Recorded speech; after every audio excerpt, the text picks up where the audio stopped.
एक बार की बात है, एक लड़का स्कूल की छुट्टियों में अपने दादा से मिलने गांव गया। वो अपने दादाजी के साथ गांव घूमता और खेतों में काम करने के लिए भी जाता।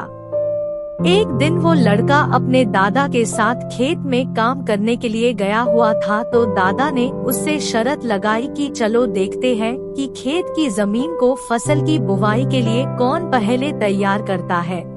उन दोनों ने खेत की आधी जमीन बांट ली और जमीन को नई फसलों की बुवाई के लिए तैयार करने लगे। वो दोनों मिट्टी को खोद कर उसे पलट उसकी गांठों को तोड़ रहे थे ताकि वो फसल की बुवाई के लिए तैयार हो जाए।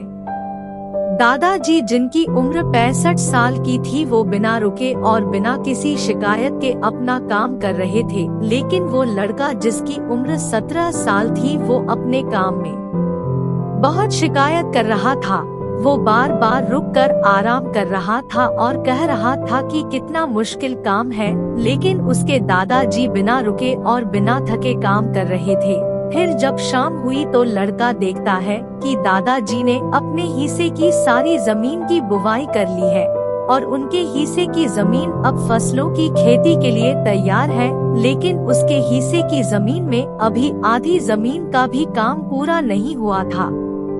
वो लड़का बहुत हैरान होता है कि दादाजी ने इस उम्र में भी उससे ज्यादा काम कैसे कर लिया। वो दादाजी के पास जाता है और उनसे पूछता है कि अपने इतनी उम्र में इतना काम कैसे किया। तो दादाजी ने जवाब दिया कि जब भी हम सोचते हैं कि काम कितना मुश्किल है या फिर अभी कितना काम पड़ा है, तो हमारा मन बहाने बनाने लगता है।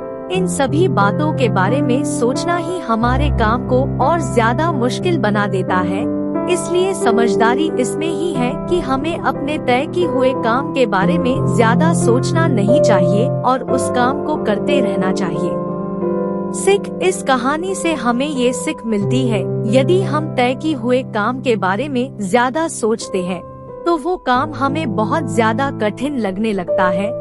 इसलिए हमें अपने काम के बारे में ज्यादा सोचना नहीं चाहिए, बल्कि उसे शुरू करके खत्म करना चाहिए।